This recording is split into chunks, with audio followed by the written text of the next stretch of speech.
I travel the country, and of all the states that have had reports on Black and Hispanic males, there's no state that's been more comprehensive, more committed to Black boys than the state of Maryland.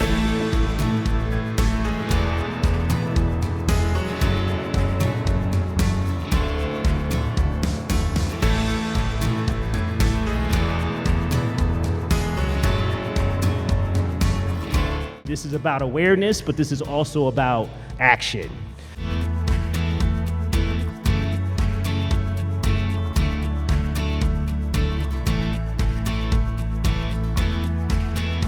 Let's look at what's not working, and let's look at what is working and make those changes.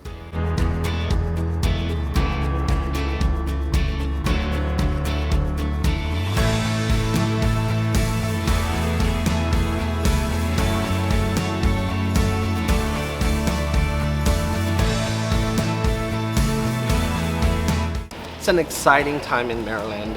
It is long overdue for us to figure out how to scale best practices for realizing academic excellence for our Black boys.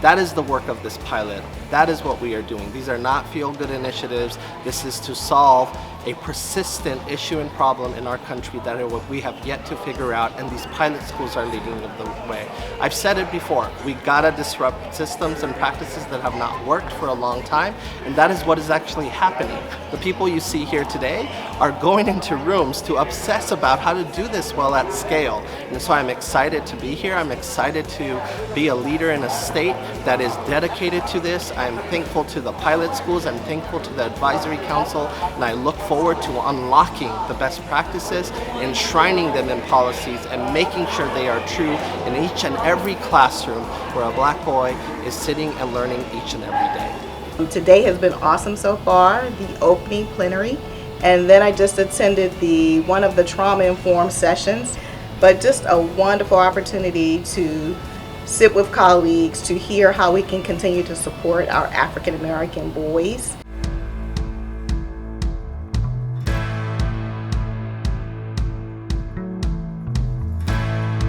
I am so inspired by this conference, the AAEEBB conference today. It's powerful. The words of Dr. Kunjufu and my presenter have just been amazing, touched me in a very spiritual place as well. So I'm hoping that we can carry this out to the masses and be a blessing to our Black boys. It's great to be surrounded by male teachers, and I think it really changes everything. If I can capture the summit in one word, it would be needed. This summit is needed. Today was the groundbreaking for us to really come together back in person, where we were able to really learn more from each other and to understand the importance of this work.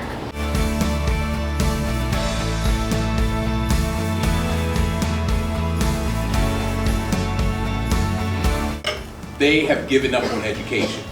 So think about this, what has happened to them in a school that by the age of 16, they've completely, when they should be going into their junior year, if not senior, that they've completely said, I'm done.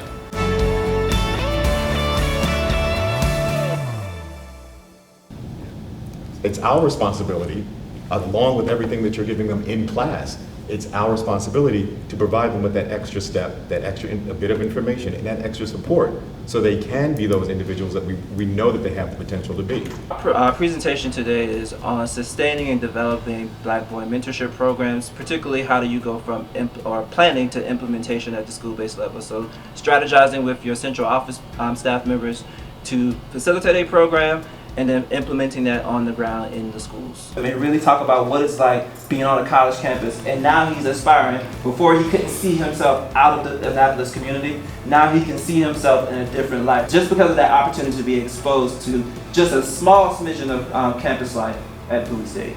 Learn about your biases, and you will begin to think differently. Leverage how boys learn. You will instruct differently. The last one, love Black boys like your own, and you will engage them differently. I want to take what I learned today and take that back to my county and see how we can start to move the needle over there. Will you be back next year? Absolutely.